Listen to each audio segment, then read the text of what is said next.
إن الحمد لله نحمده ونستعينه ونستغفره ونعوذ بالله من شرور أنفسنا ومن سيئات أعمالنا من يهده الله فلا مضل له ومن يضلل فلا هادي له وأشهد أن لا إله إلا الله وحده لا شريك له وأشهد أن محمدا عبده ورسوله يا أيها الذين آمنوا اتقوا الله حق تقاته ولا تموتن إلا وأنتم مسلمون يا أيها الناس اتقوا ربكم الذي خلقكم من نفس واحدة وخلق منها زوجها وبث منهما رجالا كثيرا ونساء واتقوا الله الذي تساءلون به والأرحام إن الله كان عليكم رقيبا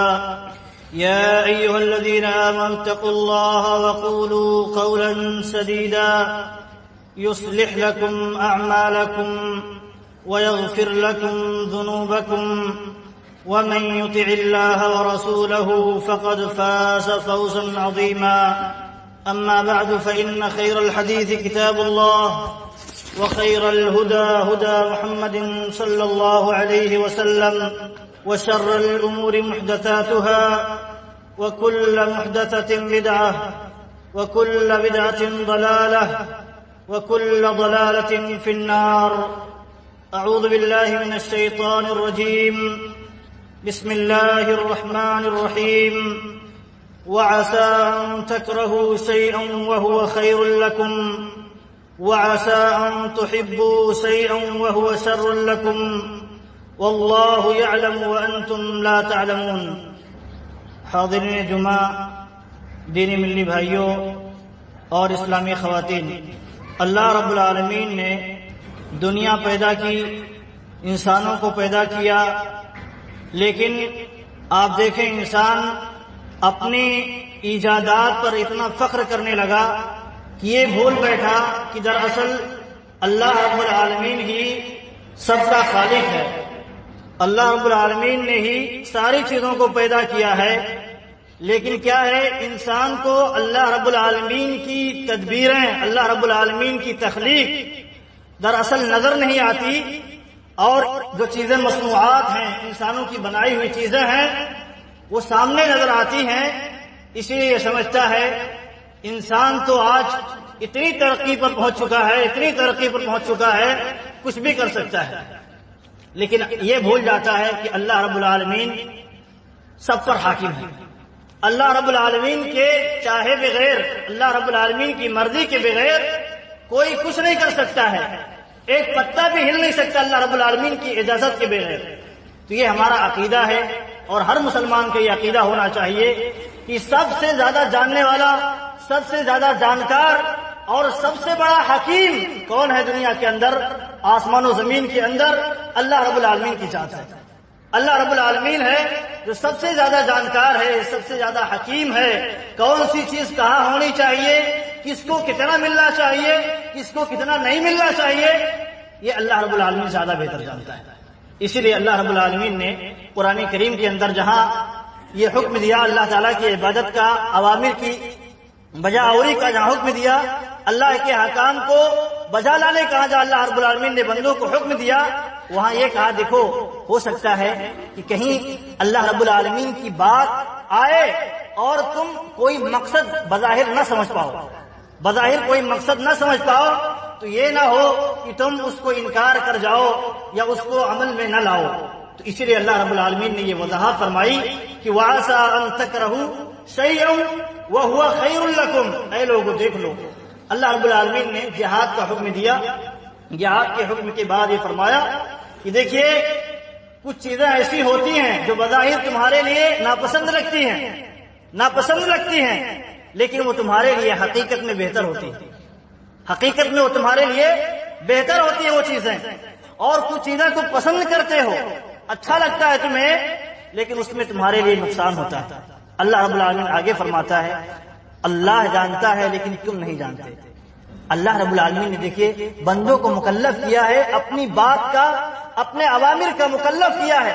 جو میں کہتا ہوں وہ کرو، تو گویا تم حکمت میں رہو گے اور تم سے کوئی مصیبت جو آنے والی ہے یا جو لاحق ہونے والی ہے حقیقت میں وہ تمہیں لاحق نہیں ہوگی، کیونکہ اللہ رب العالمین بہتر جانتا ہے تمہارے لیے کیا بہتر ہے اور کیا تمہارے لیے نقصان دہ ہے۔ تو اسی لیے اللہ رب العالمین نے یہ حکم دیا۔ آپ دیکھیں انسان دنیا کے اندر ڈاکٹروں کے کہنے پر، انجینئر کے کہنے پر، جو کسی چیز میں ماہر ہوتے ہیں اس کے کہنے پر کچھ بھی کر جاتا ہے۔ ڈاکٹر کہے کہ آپ کو آپریشن کرنا پڑے گا، وہ کرا لیتا ہے۔ اور اسی طرح کوئی انجینئر ہے، کوئی ماہر ہے کسی صنعت میں، کسی چیز میں ماہر ہے انسان، وہ اگر مشورہ دے یا حکم دے تو فوراً انسان فالو کرتا ہے، کیوں؟ کہتا ہے یہ بڑا ہے، یہ جانکار ہے، اس فیلڈ کا ماہر ہے، وہ جانتا ہے تو وہ غلط نہیں کہے گا۔ لیکن آپ دیکھیں دنیا میں انسان دھوکے باز بھی ہوتے ہیں، ڈاکٹر ہے، انجینئر ہے، کوئی بڑا ہے، کوئی ایکسپرٹ ہے، کسی بھی فیلڈ میں ہو، دھوکے باز بھی ہوتے ہیں۔ اس کے باوجود بھی دیکھیے انسان، اور یہ انسان کی فطرت ہے، اس کے باوجود بھی اپنے بڑوں کی سنتا ہے، اپنے بڑوں کے رہنمائی میں چلتا ہے۔ لیکن دیکھیے جب اللہ رب العالمین حکم دیتا ہے، اللہ رب العالمین سب سے بڑا ہے، اللہ اکبر، اللہ سب سے بڑا ہے، اور اللہ رب العالمین احکم الحاکمین ہے، سب سے زیادہ حکیم بھی ہے، سب سے بڑا حکیم ہے۔ حکیم وہ ہوتا ہے کہ دیکھے کہ انسان کو کیا چیزیں فائدہ دینے والی ہیں اور کیا چیزیں نقصان دینے والی ہیں، دونوں پر نظر رکھنے کے بعد کوئی چیز، کوئی فیصلہ دے، کوئی رزلٹ نکالے اور اس کے بعد اس کو فالو کرنے کا حکم دے، اس کو حکیم کہتے ہیں۔ تو آپ دیکھیں اللہ رب العالمین تو سب سے بڑا حکیم ہے۔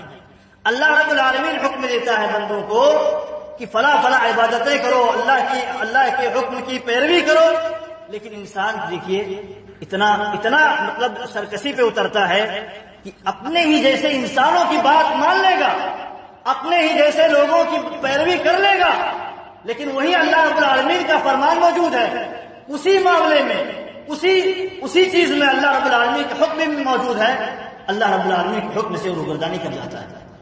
تو آپ دیکھیں اس سے بڑا بیوقوف انسان کون ہو سکتا ہے؟ اس سے بڑا بیوقوف انسان کون ہو سکتا ہے؟ اسی لیے اللہ رب العالمین نے ایسے لوگوں کو بیوقوف قرار دیا ہے، بے عقل قرار دیا ہے، اور کہیں کہیں کہا ہے جانوروں سے بدتر ہے۔ جانوروں سے بدتر ہیں، کیوں؟ جانور کے پاس تو سوجھ بوجھ نہیں ہے، عقل اور سوچنے سمجھنے کی صلاحیت نہیں ہے، آگے پیچھے سوچ نہیں سکتا، سامنے جو چیزیں وہی سوچتا ہے جانور، کیا کرنا ہے ابھی کا سوچتا ہے، آگے پیچھے نہیں سوچتا۔ تو اگر انسان بھی اسی طرح ہو جائے، اللہ تعالیٰ نے عقل بھی دی ہے، اس کے باوجود بھی اس طرح ہو جائے تو گویا وہ جانوروں سے بدتر ہو جاتا ہے۔ اس لیے اللہ رب العالمین نے ایسے لوگوں کو جانوروں سے بدتر کہا ہے۔ تو یہاں بتانے کا مقصد یہ ہے کہ دیکھیے اللہ رب العالمین کا جو بھی حکم ہے، اللہ رب العالمین نے جو بھی چیز ہمیں کرنے کا حکم دیا ہے، جو بھی عمل، جو بھی عبادت، جو بھی عقیدہ ہمیں رکھنے کا اللہ رب العالمین نے حکم دیا ہے، مکلف بنایا ہے، اس میں کہیں نہ کہیں ہمارے لیے بہتری ہے، ہمارے لیے اس میں خیر ہے۔ اور اللہ رب العالمین ہم جانتے ہیں، اور ہر مسلمان کا یہ عقیدہ ہونا چاہیے، اور اس کے بغیر اسلام اور انسان کا عقیدہ مکمل نہیں ہو سکتا، انسان مسلمان نہیں ہو سکتا، کہ اللہ رب العالمین کا ہر فیصلہ، اللہ رب العالمین کا ہر حکم حکمت سے خالی نہیں ہے، کسی بھی حکمت سے خالی نہیں ہے، کوئی نہ کوئی حکمت اس کے اندر ضرور ہے۔ یہ اور بات ہے، اللہ جانتا ہے اور ہم نہیں جانتے، اللہ کو معلوم ہے، ہم نہیں جانتے۔ اللہ رب العالمین اسی لیے یہ اصول جب دیا، یہ بتایا عبادت کا، اللہ کی عبادت کا حکم دیا، اور اس کے بعد کہا ہو سکتا ہے تمہیں ناپسند لگے، لیکن جان لو اللہ رب العالمین جو حکم دیتا ہے اس میں تمہیں اگر ناپسند لگے تب بھی کرو، کیونکہ اسی میں تمہارے لیے بھلائی ہے، اسی میں تمہارے لیے خیر ہے۔ اس کے خلاف اگر کوئی چیز آپ کے دل میں آتی ہے اور آپ کو پسند لگتا ہے، آپ کو اچھا لگتا ہے، تو آپ سمجھو اس میں خیر نہیں ہے۔ کیوں؟ کیونکہ اللہ رب العالمین کے حکم کے یہ خلاف ہے، اور اللہ رب العالمین احکم الحاکمین ہے، اور اللہ رب العالمین بندوں پر بڑا مہربان ہے۔ اللہ رحمان بھی ہے، رحیم بھی ہے بندوں کے لیے۔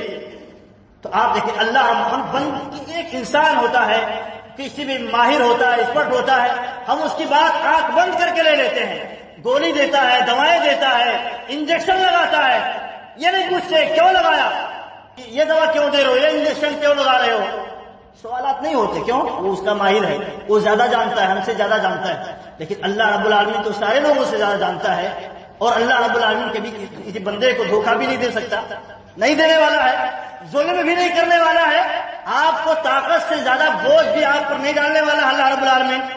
اس کے باوجود بھی انسان اگر اللہ رب العالمین کے متعلق ایسا عقیدہ رکھے، اللہ کے حکم کو فالو نہ کرے، بندوں کے احکام کو فالو کرے، بندوں کے مشورے کو فالو کرے، لیکن اللہ کے حکم کو فالو نہ کرے، تو یہ بہت بڑی بدبختی ہے اور بہت بڑی بدنصیبی ہے۔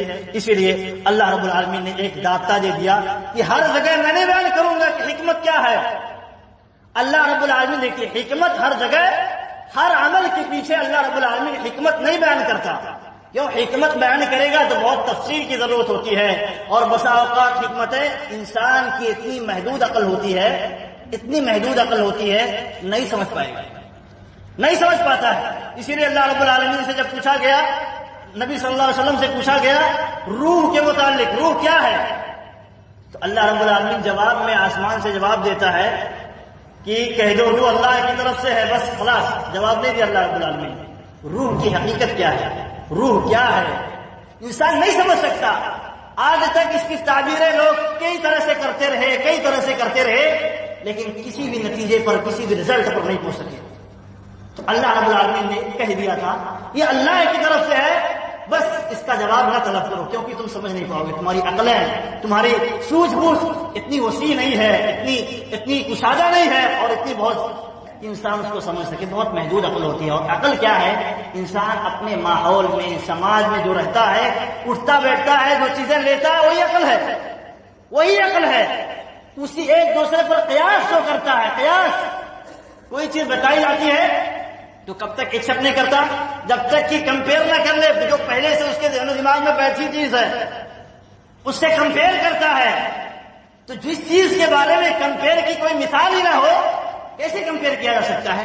اللہ رب العالمین نے اسی لیے اپنے بارے میں کہا لئیس کمثلہ شیء، اللہ جیسا کوئی نہیں ہے۔ اپنی عقل نہ چلاؤ، اللہ کیسا ہوگا؟ اللہ آسمان دنیا پر نزول فرماتا ہے رات میں، لیکن کیسے آتا ہے، کیسے نزول فرماتا ہے؟ نہیں، ہماری عقل وہاں تک نہیں پہنچ سکتی۔ کیوں؟ ہماری عقل بھی دنیا تک محدود ہے، اور ہماری عقل کیا ہے؟ ایک دوسری جو چیزیں ہم پہلے سے دیکھے رہتے ہیں، پہلے سے ہمارا تجربہ ہوتا ہے، اسی پر ہم قیاس کرتے ہیں۔ تو اللہ رب العالمین پر ہم قیاس کیسے کر سکتے ہیں جب ہم نے دیکھا ہی نہیں، جب ہم نے اس کے بارے میں، اس کے متعلق کوئی آسمانی خبر نہیں معلوم، ہمیں معلوم نہیں، کیسے ہم قیاس کر سکتے ہیں؟ تو اسی لیے ہر حکم کے پیچھے اللہ رب العالمین حکمت نہیں بیان فرماتا۔ اس لیے امام مالک رحمۃ اللہ علیہ سے ایک سوال کیا گیا، اور بار بار لوگ سوال کرتے تھے، مناظرہ کرتے تھے، بحث و مباحثہ کرتے تھے۔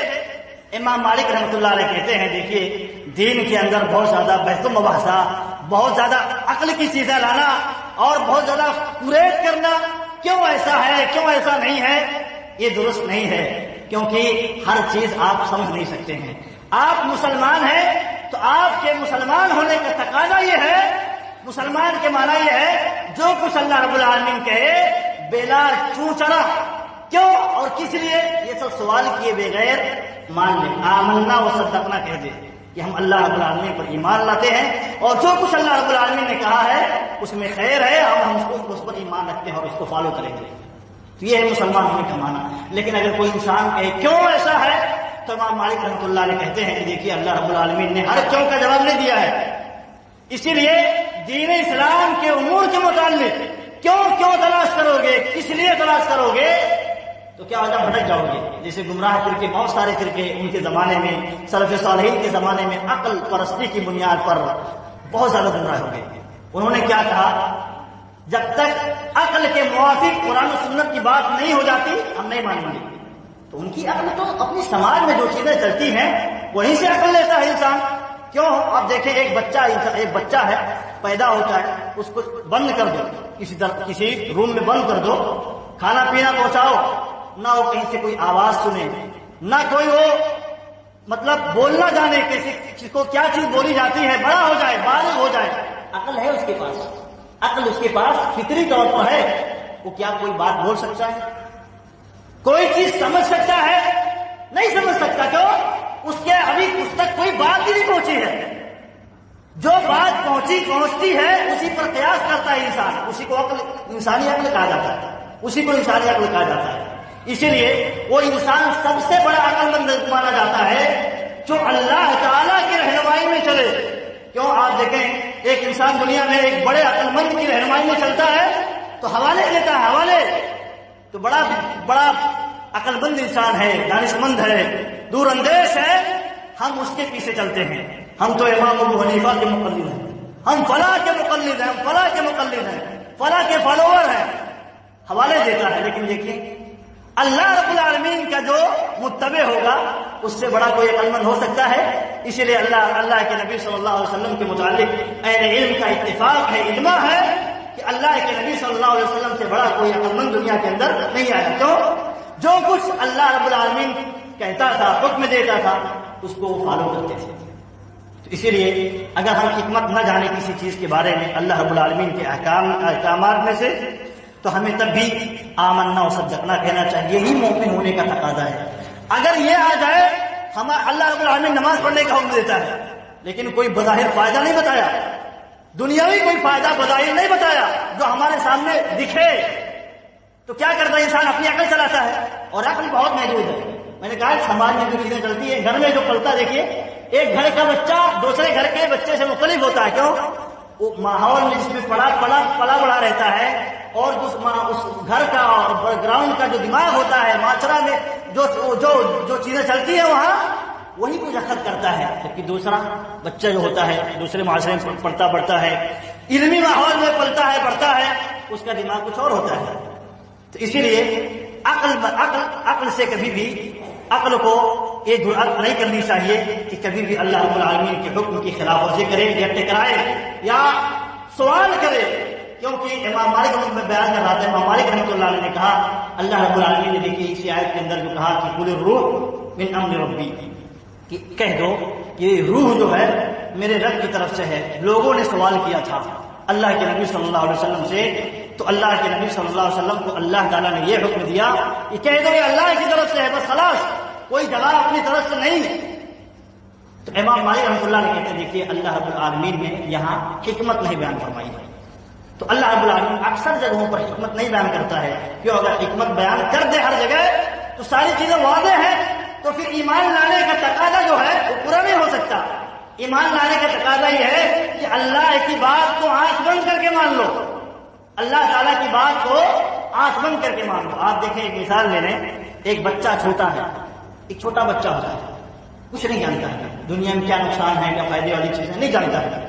اس کا باپ جو ہوتا ہے، اس کا گارجین جو ہوتا ہے، اس کا ذمہ دار جو ہوتا ہے، وہ کہیں نقصان کرتا ہے، روکتا ہے اس بچے کو روکتا ہے. لیکن وہی بچہ اگر سوال کرے کیوں روک رہے ہو، سمجھاؤ گے وہ سمجھ نہیں پائے گا، تو اس وقت سمجھایا بھی نہیں جاتا ہے، بلکہ اگر ضد پہ اڑتا ہے مارا بھی جاتا ہے، تنبیہ بھی کی جاتی ہے، ڈانٹ پھٹکار بھی لگائی جاتی ہے. کیوں؟ اس کو ہم سمجھائیں گے تو ابھی سمجھ نہیں سکتے، کیونکہ وہ دماغ بہت محدود ہے اس کا دماغ، ابھی وہ سمجھ نہیں سکتا ہے. تو آپ دیکھیں اللہ رب العالمین ہمیں پھٹکار بھی کہیں کہیں لگاتا ہے، کہیں کہیں جھڑکتا بھی ہے، کہیں کہیں سزاؤں اور وعیدوں کی دھمکیاں بھی دیتا ہے. کیوں دیتا ہے؟ اگر آپ سمجھ نہ پاؤ تب بھی آپ کا یہ ایمان ہونا چاہیے، یہ عقیدہ ہونا چاہیے کہ اس میں ہمارے لیے خیر ہے، اس میں ہمارے لیے بھلائی ہے. ہمیں رک جانا چاہیے. جن چیزوں سے اللہ رب العالمین رکنے کا حکم دیتا ہے اور جن چیزوں کے کرنے کا حکم دیتا ہے ہمیں اسے کرنا چاہیے، اگر سے ہمارا نفس ہمارا دل نہیں مانتا ہے. آپ بچے دیکھیں، پیسوں کے، کھلونے کے، کھانے پینے کتنی شوقین ہوتے ہیں، کچھ بھی کھاتے پیتے ہیں، کچھ بھی اڑاتے ہیں. اگر بچہ کہے میرے والدین مجھ سے محبت نہیں کرتے ہیں، دلیل میں کیا دے؟ کیونکہ دوسروں کو، بڑوں کو پیسے دیتا ہے اور ہمیں پیسے نہیں دیتا ہے. ہمارے اوپر اتنا خرچ نہیں کرتا جتنا بڑوں پر خرچ کرتا ہے. اس کا چھوٹا دماغ ہے، اسی اسلام سے وہ اعتراض کر رہا ہے، اپنے والد پر، والدین پر اعتراض کر رہا ہے اپنے چھوٹے دماغ سے لے کر کے. تو دیکھیں کیا یہ اعتراض درست ہوگا؟ جبکہ ماں باپ اس کی بھلائی کے لیے اگر اس کی حد بندی کرتے ہیں، اس تربیت کے لیے کچھ سزائیں بھی دیتے ہیں تو اس کی بھلائی کے لیے کرتے ہیں، اس کے نقصان کے لیے نہیں کرتے ہیں. اگر اسے چھوڑ دیں اور جتنا چاہے، جتنا مانگے، جتنا طلب کرے اسے دیا جاتا رہے تو آپ دیکھیں بگڑ جائے گا. اور روکیں نہ، اسے منع نہ کریں، کسی چیز کی تعلیم نہ دیں اس کی مرضی کے مطابق اسے چھوڑ دے آزاد، تو اس آپ کا بچہ دیکھیے، آپ کا بچہ بگڑ جائے گا، رائے ہدایت سے بھٹک جائے گا۔ تو اللہ رب العالمین بھی اسی طرح بندے کو بھٹکنے سے روکنے کے لیے انہیں قانون دیتا ہے، انہیں حکم دیتا ہے، یہ چیزیں کرو اور فلاں چیزیں نہ کرو۔ اگر آزادی سے چھوڑ دے تو کیا ہو جائے گا؟ انسان جانوروں سے بدتر ہو جائے گا اور پھر اس کا ٹھکانہ ہمیشہ کے لیے جہنم ہو جائے گا۔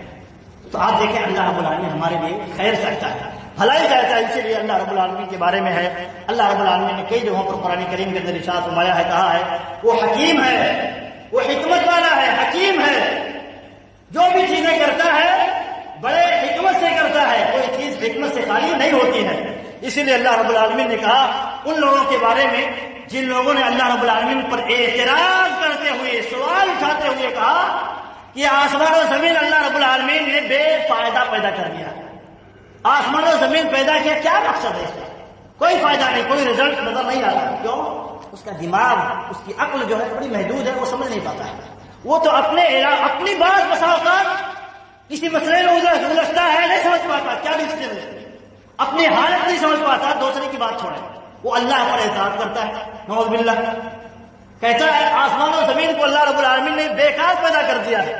تو اللہ رب العالمین کہتا دیکھیے جو لوگ بھی اللہ رب العالمین کے مخلوقات میں، اللہ رب العالمین کے احکام میں اعتراض کرتے ہیں اور کہتے ہیں اس کا کوئی فائدہ نہیں ہے، اللہ رب العالمین کسی چیز کا حکم دیتا ہے، کہتے ہیں اس کا کوئی فائدہ نہیں، ہم نہیں کریں گے، تو آپ سمجھیں ایسا آدمی کافر ہے۔ اللہ رب العالمین نے فرمایا وما خلقنا السماء والارض وما بينهما باطلا، لوگ کہتے ہیں اللہ رب العالمین نے بادل پیدا کیا ہے سب کچھ، تو اللہ رب العالمین کہتا ہے ہم نے اس سب کو چیزیں، آسمان کو، زمین کو یوں ہی بیکار نہیں پیدا کی ہے، بیکار میں نہیں پیدا کیا ہے۔ ذالک ظن الذین کفروا، یہ تو کافروں کا گمان ہے، کافر لوگ ایسا سمجھتے ہیں کہ اللہ تعالیٰ نے اس سب کو، آسمان و زمین کو بیکار میں پیدا کر دیا ہے۔ یہ کافروں، کافر کہا اللہ رب العالمین، دیکھیے کیوں کافر کہا؟ کیونکہ یہ اعتراض اللہ رب العالمین پر درست نہیں ہے۔ ہماری عقل اتنی نہیں کہ اللہ تعالیٰ پر اعتراض کر سکیں، ہم تو بندے ہیں، اللہ تعالیٰ کے غلام ہیں، اللہ نے ہم کو پیدا کیا ہے، ہم اللہ سے زیادہ کیسے جان سکتے ہیں؟ اللہ تعالیٰ ہم سے زیادہ جانتا ہے۔ تو اگر انسان کوئی اعتراض کرتا ہے اللہ کے حکم پر، اللہ کی کسی فرامین پر یا کسی مخلوق میں اللہ تعالیٰ کی اعتراض کرتا ہے، کیوں ایسا اللہ نے کر دیا؟ انسان کسی کو دبلا پیدا کیا، بنایا، کسی کو پربا بنایا، کسی کو غریب بنایا، کسی کو مالدار بنایا، یہ سوال اللہ تعالیٰ یہ نہیں کر سکتا، انسان جو جائز نہیں ہے، کیوں اللہ نے ہمیں ایسا کر دیا؟ یہ سمجھے اللہ کی حکمت ہوگی، یہ سمجھے کیوں جب کرے گا، کیوں کا جب سوال کرے گا تو حکمت چھوٹ جائے گی اس سے، وہ کہے گا کوئی حکمت نہیں ہے، کوئی بھلائی نہیں۔ تو لیکن جب تسلیم کرے گا کہ ہر عمل کے پیچھے، اللہ رب العالمین کے ہر عمل کے پیچھے کوئی نہ کوئی حکمت ہے، کوئی نہ کوئی راز ہے، کوئی نہ کوئی فائدہ ہے، ہم اگرچہ نہیں جانتے، تو وہاں آمنا و صدقنا کہے گا اور اعتراض کی زبان نہیں کھولے گا۔ اسی لیے آپ دیکھیں ایک جگہ اور اللہ رب العالمین نے فرمایا افحسبتم انما خلقناکم عبثا وانکم الینا لا ترجعون، لوگوں تم یہ سمجھتے ہو کہ ہم نے تمہیں بیکار میں پیدا کر دیا ہے، ہم نے تمہیں پیدا کیا ہے دنیا کے اندر، اللہ رب العالمین فرماتا ہے دنیا میں پیدا کیا ہے، تو کیا تم یہ سمجھتے ہو کہ اللہ تعالیٰ نے ہمیں بیکار میں پیدا کیا ہے اور ہمیں اب دوبارہ اٹھا کر کے آخرت میں حساب و کتاب کے لیے نہیں بلایا جائے گا؟ یہ اگر عقیدہ ہے تو یہ مومنوں کا عقیدہ نہیں، اللہ رب العالمین یہ تنبیہ کرنا چاہتا ہے۔ تو آپ دیکھیں اللہ رب العالمین نے ہر عمل کے پیچھے حکمت بتائی ہے اور اس کا کوئی نہ کوئی ریزن ہے، لیکن ہم نہیں جانتے، یہ الگ بات ہے۔ ہم اگر مسلمان ہیں تو ہمارا کام کیا ہے؟ اللہ رب العالمین کے حکم کی پیروی کریں اور اعتراض نہ کریں۔ اسی طرح آپ دیکھیں اللہ رب العالمین نے بہت ساری جگہوں پر، یہاں تک کہ قرآن کریم کے اندر 97 جگہوں پر، تقریباً 100 جگہوں پر کہا ہے میں حکیم ہوں، میرا کوئی عمل حکمت سے خالی نہیں جاتا۔ ہم کسی کو انسان اللہ تعالیٰ بیمار کرتا ہے، بیمار کر دیتا ہے، تو ایسا نہ سمجھے انسان کہ اس میں کوئی حکمت نہیں ہے اللہ تعالیٰ کی۔ اللہ تعالیٰ کسی پر، مسلمانوں پر کافروں کو مسلط کر دیتا ہے بسا اوقات، تو یہ نہیں سمجھنا چاہیے کہ اس میں کوئی حکمت اللہ تعالیٰ کی نہیں ہے، ہم نہیں جانتے ہیں۔ اسی لیے ہم اللہ تعالیٰ کے سپرد کر دیں، خوشی میں بھی غمی میں بھی اللہ رب العالمین کے شکر کر دیں کہ تو ہی بہتر جانتا ہے اس میں کیا حکمت ہے۔ آمنا وصدقنا، ہم ایمان لاتے ہیں، تیرا جو کوئی فیصلہ ہے انسان کو اپنے عمل پر غور کرنا چاہیے۔ اس وقت جہاں بھی اس طرح کی سچویشن آئے، انسان مصیبت میں گرے، پریشانیوں میں گرے تو اللہ تعالیٰ کو یاد کرے، اپنے گناہوں سے توبہ کرے، کیونکہ اللہ اس میں ایک حکمت اللہ کے نبی صلی اللہ علیہ وسلم نے بیان فرمائی ہے، قرآن میں بیان کیا گیا ہے کہ اللہ رب العالمین تمہارے عملوں کی وجہ سے تم پر مصیبتیں ڈالتا ہے، تم پر مصیبتیں تمہارے کرتوت کی بنیاد پر ڈالتا ہے تاکہ تم توبہ کر لو۔ لیکن وہیں کافروں پر اللہ رب العالمین کہتا ہے کہ ان کو ہم ڈھیل دیتے ہیں، اور اس طرح جو سرکش لوگ ہوتے ہیں ان کو بھی ڈھیل دیتے ہیں اور بہت ساری دنیا کی نعمتیں بھی نوازتے رہتے ہیں تاکہ کیا کریں، لیزدادوا اثما، تاکہ وہ بہت زیادہ گناہ کر جائیں، اور بہت زیادہ گناہ کر جائیں گے تو ہم پکڑیں گے تو وہ مہلت نہیں دیں گے، وَلَهُمْ عَذَابٌ مُهِينٌ، اور ان کے لیے کیا ہو جائے گا، بہت رسوا کن عذاب ہوگا۔ دیکھیے ہر ایک کے پیچھے، ہر عمل کے پیچھے اللہ رب العالمین کی حکمت ہے۔ ہمیں مومن ہونے کے ناطے، مسلمان ہونے کے ناطے یہ عقیدہ ہمارا رکھنا چاہیے کہ اللہ رب العالمین حکیم ہے اور علیم بھی ہے۔ اسی لیے آپ دیکھیں جب فرشتوں نے اللہ رب العالمین کے فیصلے پر یہ کہا، سوال کیا، جب انہوں نے کہا کہ آدم کو کیوں پیدا کر رہے ہو، ہم تو تمہاری تسبیح کے لیے، عبادت کے لیے کافی ہیں، یہ فساد مچائے گی مخلوق جا کر کے دنیا کے اندر، تو اللہ تعالیٰ نے کیا کہا تھا، میں جو جانتا ہوں اب تم نہیں جانتے۔ آپ دیکھیں فرشتے بھی نہیں جانتے جو اللہ جانتا ہے، تو فرشتوں کا کیا کام تھا؟ دیکھیے فرشتے کبھی گناہ نہیں کرتے، فرشتے کبھی معصیت کا کام نہیں کرتے، تو انہوں نے کیا کہا جواب میں؟ دیکھیے جب اللہ تعالیٰ نے آدم علیہ السلام کو کچھ بتایا، سکھلایا، اور آدم علیہ السلام سے سوال کیا گیا، فرشتوں سے بھی سوال کیا گیا، فرشتے جواب نہیں دے سکے، آدم علیہ السلام نے جواب دے دیا، تو فرشتوں نے کیا کہا؟ دیکھیے قالوا سبحانك لا علم لنا الا ما علمتنا انك انت العلیم الحکیم۔ فرشتوں نے کیا بڑا پیارا جملہ کہا، یعنی اعتراض نہیں کیا۔ اچھے لوگوں کا کام، یا جن کا دل و دماغ صاف ہو، کہیں مشرکوں سے، ملحدوں سے، دنیا پرستوں سے متاثر نہ ہو، اس کا دل و دماغ صاف ہوگا، اور صاف ہوگا تو اللہ تعالیٰ کے حکم پر اعتراض نہیں کرے گا۔ جیسے اپنے دنیا کے بڑے لوگوں پر اعتراض نہیں کرتا ہے، چاہے اس کا جسم چیڑے یا پاڑے، کچھ بھی ایکسپریمنٹ کرے، اعتراض نہیں کرتا ہے، اپنے کو سپرد کر دیتا ہے، تو ایسے ہی اللہ تعالیٰ کو کے سامنے اپنے آپ کو سپرد کر دے گا اگر انسان سمجھے گا۔ تو فرشتوں نے کیا کہا؟ اللہ تیری ذات پاک ہے، عیب نہیں ہے، کوئی نقص نہیں ہے تیری ذات میں، کوئی بھی عیب نہیں ہے، اللہ رب العالمین کی طرف کوئی عیب ہم نقص منسوب نہیں کر سکتے، یہ کفر ہے، اللہ تعالیٰ کی شان کے مستحق ہے اور یہ کفر ہے۔ اور آگے فرمایا لا علم لنا، یہی ہمارا طریقہ ہونا چاہیے۔ فرشتوں نے کہا ہمیں نہیں معلوم کیا حکمت ہے اس مخلوق کو پیدا کرنے میں، ہمیں نہیں معلوم، الا ما علمتنا، ہمارے پاس تو وہی معلوم ہے، ہمیں وہی علم ہے، اتنا ہی علم ہے جو تو نے ہمیں دیا ہے، جو تو نے ہمیں سکھایا ہے اتنا ہی معلوم، مجھ سے زیادہ ہمیں نہیں معلوم۔ اور کہا آگے انک انت العلیم الحکیم، ہم نہیں عالم ہیں، ہم جانکار نہیں ہیں تیرے سامنے، تو علیم ہے، جانکار بھی ہے۔ ایک ہوتا ہے جانکار، جاننے والا ہوتا ہے، لیکن کون سی چیز کو کہاں رکھنی چاہیے علم کے مطابق نہیں کر پاتا، تجربہ نہیں ہوتا، یا اس کے اندر اتنی گہری صلاحیت نہیں ہوتی کہ اس کو وہاں فٹ کر سکے، تو اس کو صرف علیم کہیں گے، جانکار کہتے ہیں۔ لیکن حکیم کا معنی یہ ہوتا ہے، حکیم کا اضافہ کہ کون سی چیز کہاں ہونی چاہیے، کون سی چیز کہاں ہونی چاہیے کہ اس کا فائدہ ہوگا، اس کا ماہر، اس کے ماہر کو حکیم کہا جاتا ہے۔ تو فرشتوں نے کہا تو جاننے والا بھی ہے اور حکیم بھی ہے، ہم تو نہیں جانتے ہیں۔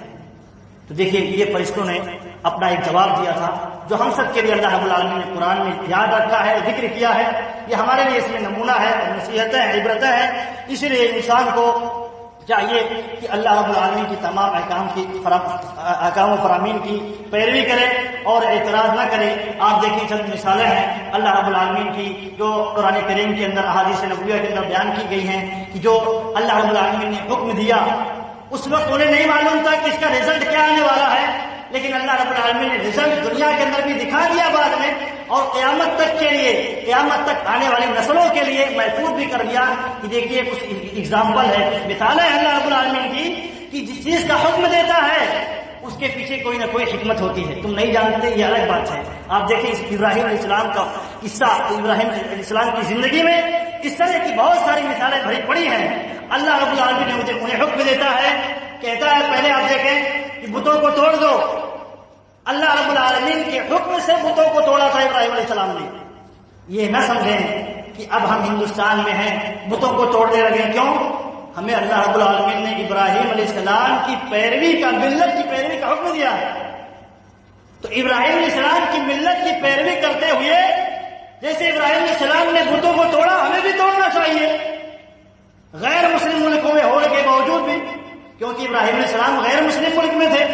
اس طرح کی شبہات لوگ لاتے ہیں، اور ہمیں بصیرت ہونا چاہیے، علم ہونا چاہیے کہ دیکھیے ابراہیم علیہ السلام نے وہاں توڑا تھا تو اللہ کے حکم سے توڑا تھا، اللہ کے حکم سے توڑا تھا۔ انبیاء اپنے مرضی سے کوئی بھی کام نہیں کرتے، اللہ کے حکم سے توڑا تھا۔ اور دوسری بات یہ دیکھیے کہ ابراہیم علیہ السلام کے بتوں کا توڑنے کا واقعہ ایک ہی بار ذکر ہے، حالانکہ آپ کی پوری زندگی کافروں اور مشرکوں کے بیچ میں گزری ہے، کافروں اور مشرکوں کے بیچ میں گزری ہے آپ کی پوری زندگی، لیکن اس کے بعد کہیں ذکر نہیں آتا ہے کہ آپ نے کہیں بتوں کو اور بھی توڑا ہو۔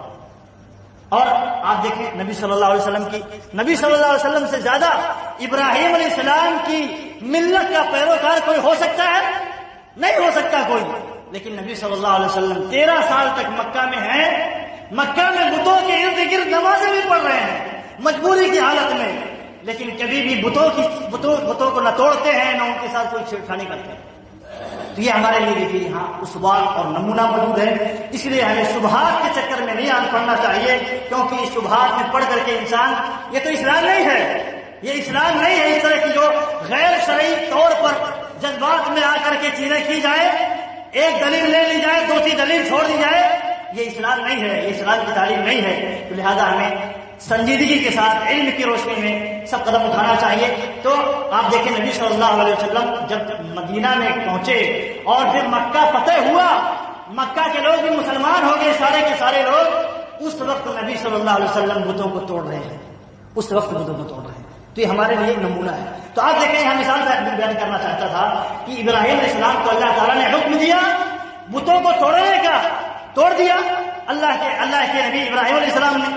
کیا ہوا؟ بتوں کو جب توڑ دیا تو اب کافر لوگ جو پوجا کرتے ہیں ان کی، وہ آ کر کے میٹنگ کیے اور پرانی بنائی کہ اپنے معبود کی اگر مدد کرنا چاہتے ہو تو اس کو جلا دو یا اس کو قتل کر دو۔ تو لوگوں نے آگ جلائی اور ابراہیم علیہ السلام کو اس میں پھینکنے کی کوشش کی گئی۔ دیکھیے بتانا ہی مقصود ہے کہ ابراہیم علیہ السلام نے بتوں کو توڑتے وقت یہ نہیں سوچا، اللہ کا حکم تھا تو یہ نہیں سوچا کہ کیا ہوگا، قوم کے لوگ سارے کے سارے کافر، ہمارا کوئی سپورٹ کرنے والا نہیں ہے یہاں، کیا ہوگا، نہیں سوچا۔ کیوں نہیں سوچا؟ اللہ کا حکم تھا۔ اور یہ بھی سوال نہیں کہ اللہ تعالیٰ سے کیوں تو حکم دے رہا ہے، اس مشرکوں کی بستی میں توڑنے کا کیوں حکم دے رہا ہے، نہیں سوال کیا۔ لیکن دیکھیے اللہ رب العالمین آگے رزلٹ دکھانا مقصود تھا، اس لیے اللہ رب العالمین نے نہیں بتایا اور ابراہیم علیہ السلام نے کوئی اعتراض بھی نہیں کیا۔ تو اللہ تعالیٰ ابراہیم علیہ السلام کو آگ میں ڈالا جانے لگا۔ کیا ہوا؟ ابراہیم علیہ السلام اس وقت کیا کہتے ہیں؟ حسبنا اللہ ونعم الوکیل۔ اہل علم کہتے ہیں جہاں کوئی سبب نہ بچے، جس کے ذریعے اپنے آپ کو انسان بچا سکے، کوئی سبب نہیں ہے، بظاہر کوئی سبب نہیں ہے، وہاں اگر سبب کو دیکھے گا انسان تو یہ درست نہیں ہے۔ جیسے کہیں دھار میں پھنس گیا ہے، سمندر میں کہیں پھنس گیا، اکیلے کوئی نہیں ہے، کوئی بھی وسیلہ نہیں ہے جس سے وہ بچہ اپنے آپ کو کسی کے ذریعے بچا سکے، وہاں پکارے عبد القادر جیلانی فلاں پکارے، یہ شرک ہے۔ یا اسی طرح کسی زندے کو پکارے جو بیٹھا ہوا ہے ہندوستان میں اور وہ سمندر میں ڈوب رہا ہے، پکارے، یہ بھی درست نہیں ہے، یہ بھی شرک ہے۔ تو ایسی صورت میں جہاں کوئی سبب نہ ہو، کوئی سبب نظر نہ آئے، وہاں صرف اور صرف اللہ پر بھروسہ کرنا چاہیے، اور یہی توحید کا تقاضا ہے۔ لیکن جہاں اسباب بھی ہوں وہاں اللہ تعالیٰ پر بھروسہ کرے، پہلے پھر سبب اختیار کرے، پھر اللہ تعالیٰ پر بھروسہ کرے۔ یہ عقیدہ ہے مسلمانوں کا. تو آپ دیکھیں ابراہیم علیہ السلام اس صورت میں اللہ پر بھروسہ کرتے ہیں اور انہیں آگ میں پھینک دیا جاتا ہے، لیکن اللہ تعالیٰ کو پھینک دیا اس وقت بھی یہ نہیں اپنے آپ کو عاجزی نہیں ظاہر کرتے ہیں، مطلب یہ ڈرتے نہیں ہیں. کیوں؟ اللہ تعالیٰ کا حکم ہے، اللہ تعالیٰ کا حکم ہے، ڈرتے نہیں ہیں. اس وقت بھی اللہ تعالیٰ کو پکارتے نہیں کہ ہاتھ جوڑتے ہوں اور کافر جو بادشاہ تھے اس وقت میں اور کہتے ہیں بچا لو، اب ایسی غلطی نہیں کروں گا، کبھی نہیں. بلکہ اللہ تعالیٰ کا حکم تھا، انہوں نے اس کو تنفیذ میں لایا، عمل میں لایا، اور اس کے مقابل میں جو بھی سزا لوگ دینے والے ہیں دے. ہم اللہ کے لیے کیے تھے، اللہ رب العالمین ہمارا کوئی انتظام کرے گا. تو اللہ تعالیٰ نے دیکھیے کیا کیا. اللہ تعالیٰ نے کہا کہ آگ سلامتی والی ہو جا، ٹھنڈی ہو. آپ دیکھیں یہ نمونہ ہے، بظاہر سامنے ہے کہ اللہ تعالیٰ جو بھی حکم دیتا ہے اس کا کوئی نہ کوئی ریزن ہوتا ہے، ہمیں بتاتا نہیں. یہ اور بات ہے. اسی طرح آپ دیکھیں اسماعیل علیہ السلام جب پیدا ہوئے تو کہا جا کر کہ مکہ میں چھوڑ دو. مکہ میں چھوڑنے کا حکم دیا، کوئی نہیں تھا، اللہ نے حکم دیا تھا، کہا چھوڑ دو جا کر کے. ابراہیم علیہ السلام نے اللہ سے نہیں سوال کیا. ایک مومن کا تقاضا اللہ سے سوال نہیں کرے گا، جو کچھ حکم دے گا اس کو مان لے. اللہ سے سوال نہیں کیا. کیوں؟ وہاں تو کوئی نہیں بستا ہے، ہمارا علاقہ شام کا علاقہ ہے، وہاں لے جا کر کے مکہ میں چھوڑ آتے ہیں اسماعیل علیہ السلام کو اور ان کی والدہ کو ہاجر کو. لیکن اللہ تعالیٰ کو کوئی اور مقصود تھا. اللہ تعالیٰ کی جب انہوں نے بات مانی تو آپ دیکھیں ان کے ذریعہ، ان کے سبب اللہ رب العالمین نے زمزم کا سلسلہ جاری کیا. اس طرح صفا مروہ پر آج ہم دوڑ لگاتے ہیں، آج لوگ جاتے ہیں دوڑ لگاتے ہیں. دوڑ ہم اگر اس کو دیکھیں گے کیا فائدہ ہے دوڑ لگانے کا؟ کوئی بظاہر ریزن نہیں نظر آتا ہے، کوئی فائدہ کوئی حکمت نظر نہیں آتی، لیکن کوئی نہ کوئی اس کے اندر حکمت ضرور ہے. ہم دوڑ لگاتے ہیں کیوں؟ ہاجرہ علیہ السلام دوڑ لگائی تھی، پانی تلاش کرنے کے لیے دوڑ لگائی تھی. تو آج اللہ رب العالمین نے اس کو سنت جاری کر دیا، سنت جاری کر دیا. دیکھیں آپ ابراہیم علیہ السلام جو اپنی بیوی اور بچے کو چھوڑ کر کے جا رہے تھے تو حاجر علیہ السلام نے سوال کیا کہ کیوں چھوڑ کے جا رہے ہو ابراہیم؟ یہاں تو کوئی نہیں بستا ہے، کیوں چھوڑ کے جا رہے ہو؟ وہ سوال آدمی انسان کرتا ہے. لیکن دیکھیے بعد میں کہتی ہے کیا یہ اللہ کا حکم ہے؟ کیا یہ اللہ کا حکم ہے؟ اللہ کے حکم سے ہمیں چھوڑ کے جا رہے ہو؟ تو یہی عقیدہ ہونا چاہیے. دیکھیے تو ابراہیم علیہ السلام نے کہا ہاں. کئی بار سوال کی کہ کیوں چھوڑ کے جا رہے ہو، جواب نہیں دے رہے تھے. کیوں؟ وہ چاہتے تھے کچھ اور کہیں. تو انہوں نے جب کہا کہ کیا اللہ کا حکم ہے تو ابراہیم علیہ السلام نے کہا ہاں یہ اللہ کا حکم ہے. تو کہتے ہیں اذن لا یضیعنا، تب تو ہمیں اللہ تعالیٰ ضائع اور برباد نہیں کرے گا. دیکھیے یہ ایک عورت کا عقیدہ، اگر یہ اللہ کا حکم ہے کہ ہمیں یہاں چھوڑ کے چلے جاؤ تو اللہ تعالیٰ ہمیں ضائع اور برباد نہیں کرے گا. جب ان کا یہ عقیدہ بنا تو آپ دیکھیے اللہ تعالیٰ نے ان کے اس عقیدے کی برکت سے جو دکھانا چاہتا تھا، اللہ کے حکم کی پیروی کرنے کی وجہ سے جو کچھ دکھانا چاہتا تھا اللہ تعالیٰ دنیا میں ہی دکھا دیا. زمزم دیا، صفا مروہ پر چکر لگانے کی سنت قیامت تک جاری کر دی. اور اسی طرح جب ابراہیم علیہ السلام کو اپنے بیٹے کے ذبح کرنے کا حکم دیا، ذبح کرنا مقصود نہیں تھا لیکن اللہ تعالیٰ آزمانا چاہتا تھا کہ میری بات مانتا ہے یا اپنی عقل چلاتا ہے، اپنی نفس اپنے خواہشات نفس کی پیروی کرتا ہے میرا بندہ. اللہ تعالیٰ یہی آزمانا چاہتا ہے. ہماری زندگی میں بھی ایسے پیش آتے رہتے ہیں، ہم سمجھتے ہوں نہ سمجھتے ہوئے الگ بات، سارے حالات اس طرح کے پیش آتے رہتے ہیں. اللہ تعالیٰ نے حکم دیا اپنے بیٹے کو ذبح کر دو. یہ نہیں کہا بیٹے کو ذبح کر دے. کیوں ذبح کرے؟ خواب میں دکھایا گیا. خواب انبیاء کا سچا ہوتا ہے. تو کیا کیا؟ ذبح کرنے کی پوچھی اپنے بیٹے سے اسماعیل سے بھی. تو انہوں نے بھی نہیں کہا ابو جان اللہ کیوں ایسا ہمیں حکم دیتا ہے کہ ہمیں ذبح کر دیا جائے. انہوں نے بھی کوئی اعتراض نہیں کیا. تو معلوم ہوا عقل مندوں کا طریقہ یہ نہیں ہے، مسلمانوں کا طریقہ یہ نہیں ہے کہ اللہ کے کسی حکم پر اعتراض کریں.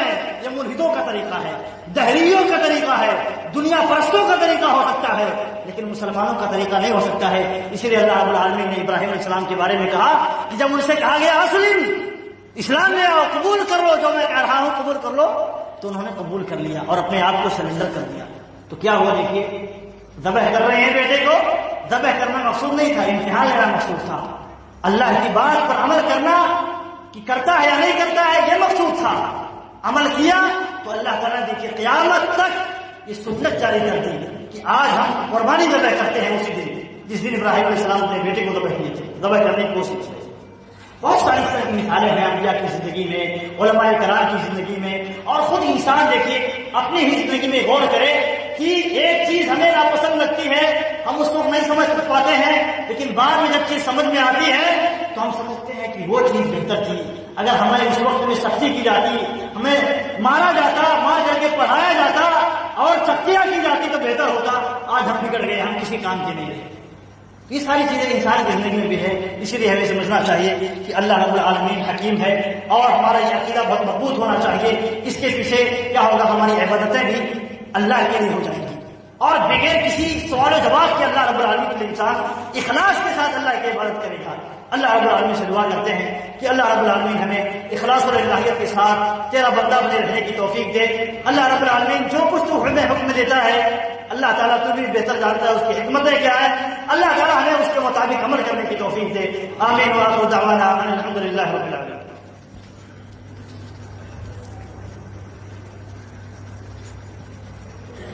إن الحمد لله نحمده ونستعينه ونستغفره ونعوذ بالله من شرور أنفسنا ومن سيئات أعمالنا، من يهده الله فلا مضل له ومن يضلل فلا هادي له، وأشهد أن لا إله إلا الله وحده لا شريك له، وأشهد أن محمدا عبده ورسوله۔